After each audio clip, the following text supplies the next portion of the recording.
When I was 16, over the summer holidays, I had a strange man following me around for about 2 days.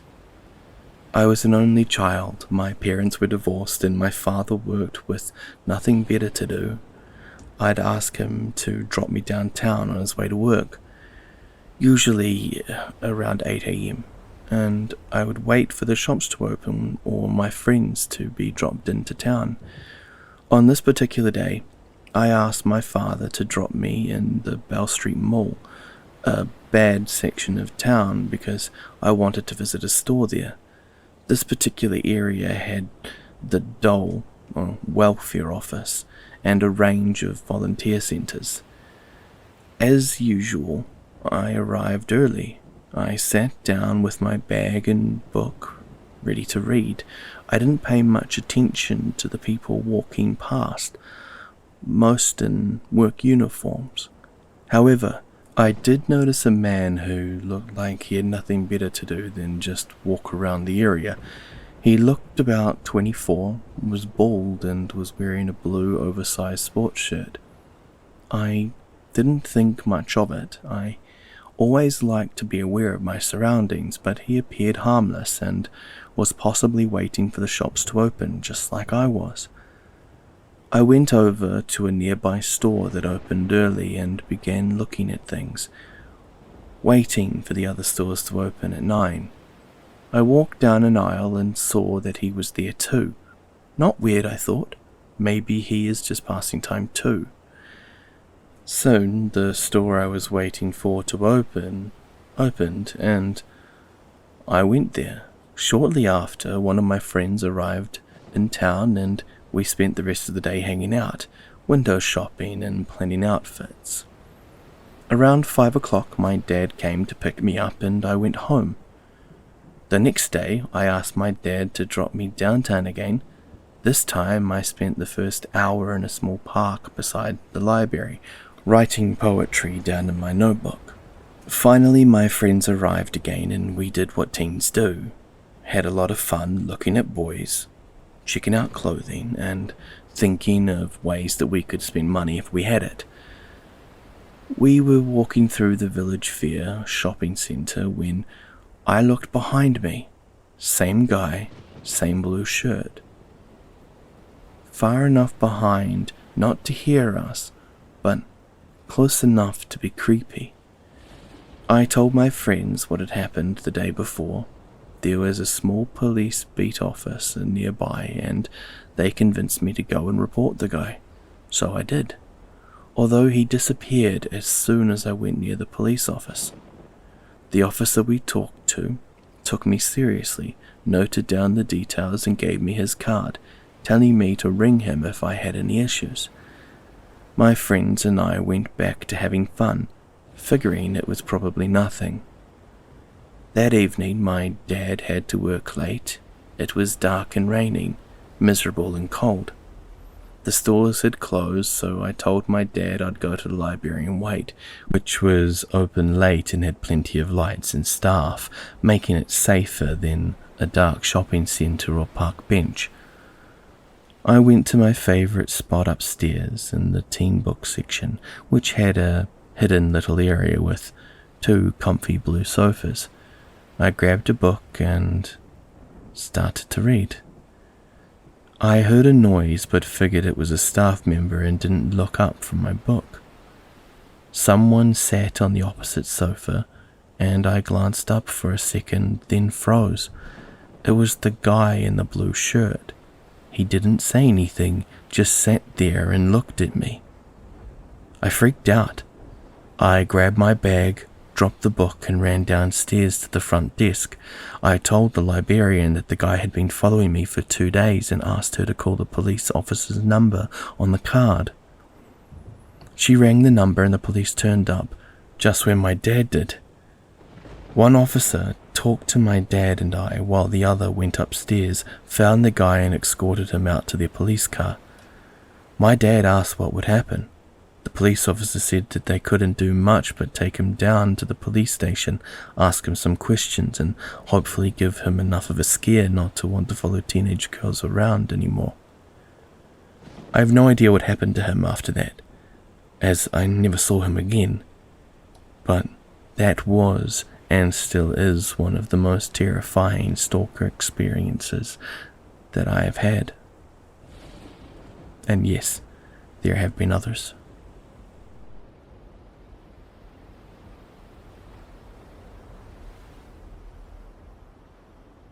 So I'm a 28-year-old woman, and this happened to me when I was 13. I'm an adult now, and still kind of traumatized. For a little context, at 13 I transferred schools because of lack of money.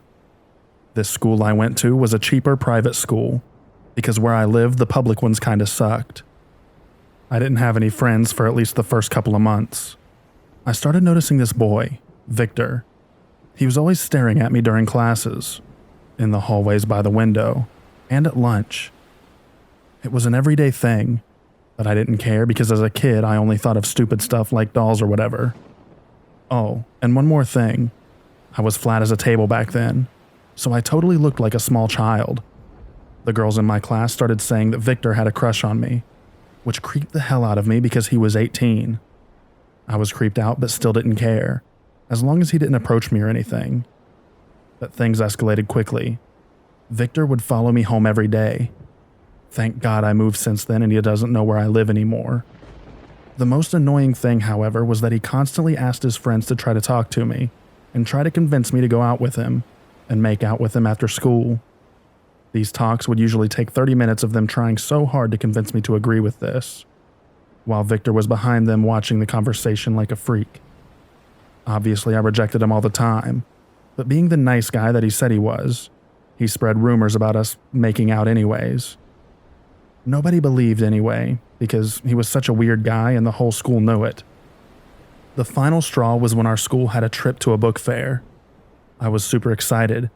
At this point, I had made a couple of friends. On our way to this fair, I was on the bus with my friend, and Victor was on 3 seats behind us, and I could feel his eyes on me the whole way. Out of nowhere, he came and asked for my friend's cell phone, and she gave it to him. So stupid of her. He returned her cell phone not even 2 minutes later. She checked the cell phone and showed me that he had taken a bunch of photos of me. I guess this was his way of saying that he already had done this at some point. She got so pissed and went to go talk to him. When she returned, she said the creepiest thing I've ever heard in my life. She said this with a very scared face. He said to me that when you least expect it, he will punish you in a bathroom and argue. Today.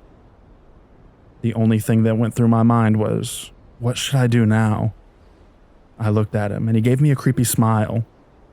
After this, I spent the whole day looking behind my back, not leaving the side of my teacher. She didn't even understand why I didn't want to walk around at the fair. I was in alert mode the whole time, and thank God nothing happened. When I came home, I cried in my room like a baby.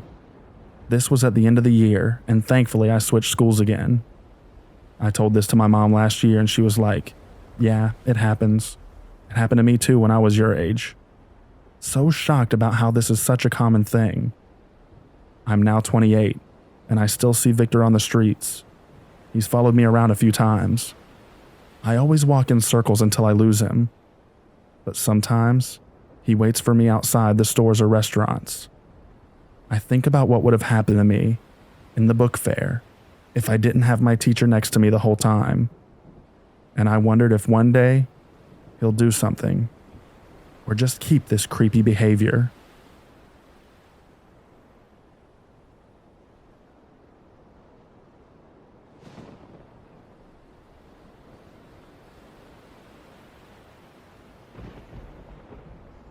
I have been stalked, but I was blissfully unaware of the full scope of my stalker's actions until he was arrested.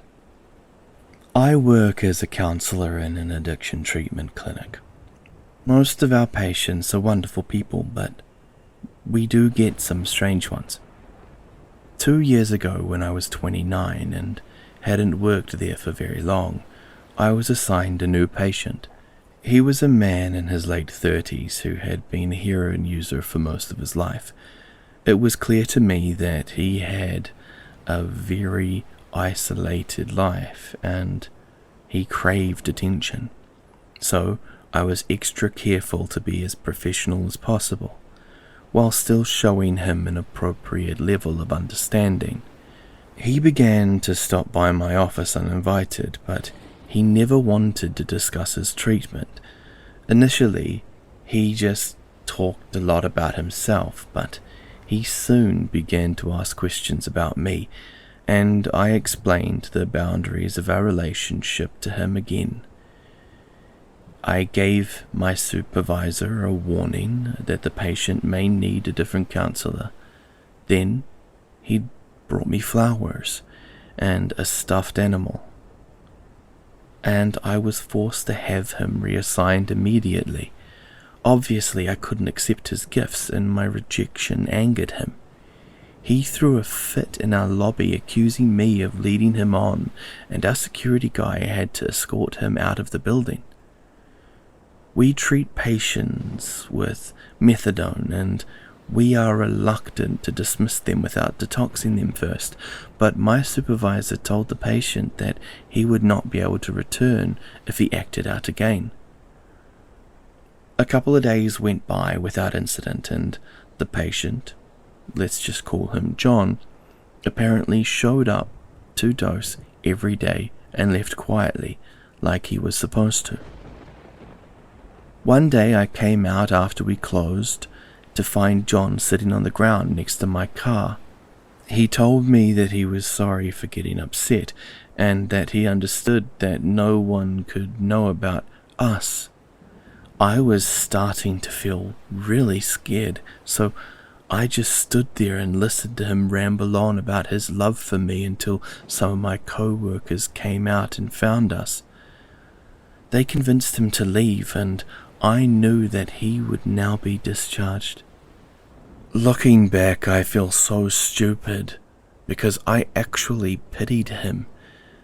I was even planning to ask my supervisor to see if they could transfer him to another clinic, at least for a 3-week detox, so he wouldn't have to suffer through the severe ache of withdrawals. But John stopped coming on his own, and I didn't see him again. Unfortunately, he saw a lot of me. Please note, everything that follows this is what I heard from the police or my family members. John might have stopped coming back to the clinic to dose, but he was still there every day. He waited in the parking lot across the street and followed me when I left. I often run errands after work, so he followed me as I picked up my cat from the vet, went to the dentist, did my grocery shopping, had my nails done, and when I had lunch with my husband.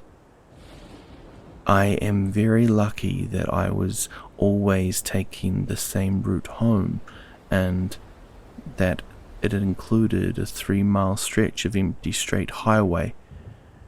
John had made several attempts to follow me home, but his paranoia made him think that I'd spot him if he continued to follow me all along the road. I'm sure I wouldn't have noticed him, but I am glad that he thought I might. Our house is hidden by trees down a long driveway, and he could easily have assaulted me as I got out of my car. John followed me on at least 5 separate occasions. I know this because the police told me that there were pictures on his phone of me in 5 different outfits. On the last day, he thought that he managed to follow me home. He saw me take a slightly different route, park at a big house, and walk in the front door. He couldn't have known that I was visiting my mother-in-law, and he would soon cease to care. My husband's sister was 19 at the time, and she is a beautiful girl. John was parked up the road when she got home from school, and that was all it took to break his obsession with me. When he saw me leave later that evening, he stayed behind. The next morning, he accosted my sister-in-law as she walked to her car. He rambled on about wanting to marry her. He scared her, but she is a smart girl. She managed to get into her car via the passenger door and honk the horn. My husband was going over some paperwork with their dad inside, and they both ran out. John was banging on my sister-in-law's window and kicking her car. He saw these 2 6-foot-something men approaching and pulled a steak knife from his cargo pants. My father-in-law kept his distance, trying to talk him down. My sister-in-law was calling 911 from inside the car, and my husband went inside to get his daddy's gun. That calmed John down, and he lay down on his belly and waited for the deputies to come. John was arrested and charged relating to his knife-wielding and vandalism of the car, but the police found out that he was out on parole. They found all of the pictures of me, and John eventually admitted that he had been stalking me when he happened to see my sister-in-law. I feel incredibly guilty for leading him to her and for not paying more attention to the warnings. It's nauseating to know that someone spied on you for a whole week without you noticing them.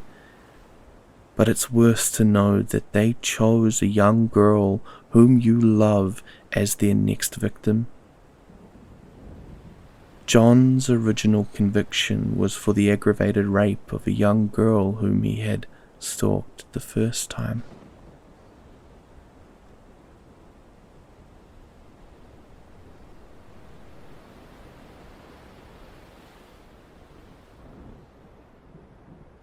Unfortunately, I've been stalked by someone. If I ever wished I could undo something, it would be on a short list of 5 things. This person took a class with me. Seemed a bit weird, but nothing that would set off normal alarm bells. I was nice and courteous to him, and to be fair, I was the same to everyone. The semester ended, and a few weeks afterwards, I received a notification from Facebook that he wanted to be friends. I didn't think too much of it, because I usually befriended my peers from class. He would then start commenting and liking all of my pictures on Facebook. I kept him at a distance because I had no romantic interest in him, because he was just a Facebook acquaintance that I knew from college. He would then try to call me on Messenger, and I would get annoyed. I never answered him. Whenever I would go on Facebook, he would somehow show up like a jack-in-the-box and comment on a picture that I would post on my wall. Sometimes I would even comment back. I was not totally bugged out about it at this point because the interactions didn't seem too intimidating. I would still chat to him, but mainly about calculus and math if he would comment on a picture, but little did I know he was stealing my pictures and putting them on his Facebook page as if to romantically link us up. Another friend of mine notified me, and I told him to take them down. He refused, saying that he liked them and he could keep them up. I was livid and felt violated. I unfriended him and blocked him and removed all of pictures from me on Facebook. He still stalks me, only on Quora. He uses a pseudonym. He needs help because he is very deluded. I have explained to him that I will never be romantically interested in him, but he says that there's always hope. He writes stories about how he imagines mine and his life to be. He thinks that we are soulmates. While I'm not particularly afraid of him because I can protect myself, the thought is sickening because he reads everything I write. Sometimes I feel like I don't want to write anything at all. I want him to go away.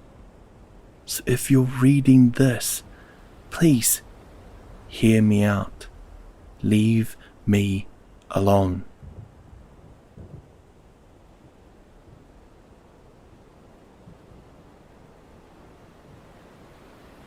In the early 90s, shortly after my divorce, a family member introduced me to a guy that she worked with. I won't say the country that he's from, but he was a handsome, funny, and charismatic kind of guy. He and I had gone out for dinner to get to know each other. It was the two of us. While I thought he was charming, there was something about him I wasn't sure about. I couldn't put my finger on it. However, the next day, when he called to ask me out again, I told him no. It pissed him off. I avoided phone calls and wouldn't let him in when he showed up. It was more maddening than it was frightening. My family member called me in tears one day. Her words to me were chilling. He called and said to her that she better go out with me. I could have picked her up and taken her back to my country, and no one would ever know what happened to her. Honestly, it was scary. But I went on about my business with my eyes wide open and didn't let it bother me much. Thankfully, this ended as quickly as it started. He ended up getting fired and no one knew where he went from there. Please don't misunderstand this. I don't mean to play it down. This happened a long time ago and it did terrify me at the time. Stalking is a very serious thing and is not to be taken lightly. If you are going through this, you need to document it and get the police involved.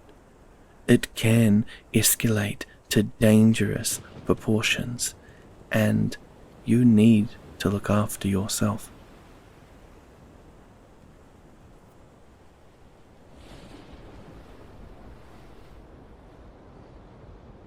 I was stalked about 14 years ago. It lasted approximately 4 years. I was stalked by my neighbor, who was one door down from me. His name was Pete. Later on, I ended up giving him the nickname Creepy Pete, obviously never to his face. He helped me when I first moved into the condo where I still live to this day. He was in the first condo. I was in the third. There are 8 attached condos in total, all with garages in the back, and everyone uses their back door, what I still to this day call my front door. He helped me, at the suggestion of Rita, the woman who lived between us, move the heavy concrete fountain to the side of my yard that someone threw out. That was the beginning. He asked me to come over and share some barbecue. I declined. He asked me for my opinion on a bird bath that he just got. I briefly commented on it. He seemed to be outside on his back deck every night when I came home from work and walked to get my mail. The mailboxes were approximately 13 feet away, and he stared at me, making me feel uncomfortable every single night. I pretended I was on my cell phone when I got my mail. He was always walking by my garage in the early evening. I caught glimpses of him. He was a smoker and an alcoholic. I was not interested, but He most definitely was. Then he would follow me in his truck when I walked in the neighborhood after work.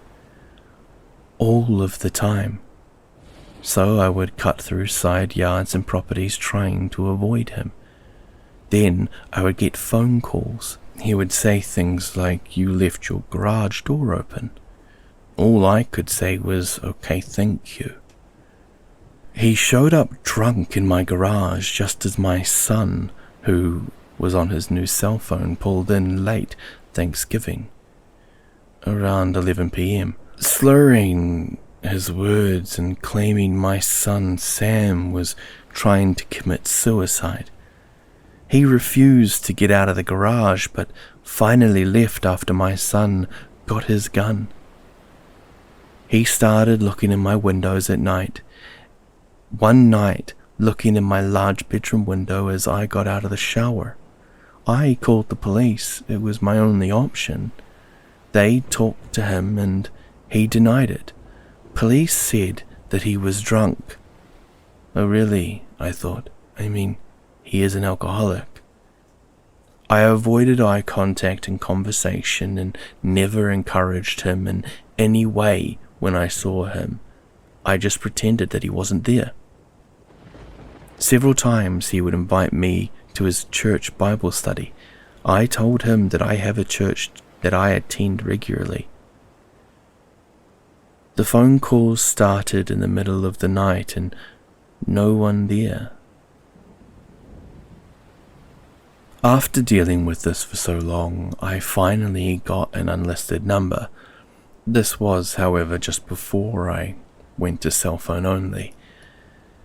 The final straw that broke the camel's back was on Labor Day in 2010 when I caught him with his face almost touching my living room window just as sun was about to set. I calmly shut the blinds and pretended I hadn't seen him, called the police. Again they came out and again he denied it. He was, of course, drunk again. I went to the police station the next day and asked what I could do. The officer suggested I filed something like stalking or harassment, I can't remember quite what it was called, at the courthouse. I wrote a letter describing his behavior over the 4 years. It sat at the city's attorney's office for months. Nothing came of it because there were major problems with the city's attorney at the time and they refused to do anything. Finally, the city brought out the contract, and because of all of the legal problems that this dim-witted attorney had caused, a few months later, Creepy Pete moved away and I heard he died shortly after. So, that's my story. Kia ora whanau. Grim here, and thank you very much for coming along with us today on this wonderful evening. Thank you, Interscare, for joining me also and providing your amazing talents to come along with us. I do hope that those that have listened to this today recognize such an amazing person as Interscare, and hopefully you will have all heard him through his channel. You'll find a link to his channel in the description, as it should be. And yeah, if you like today's narrations, please feel free to like and subscribe.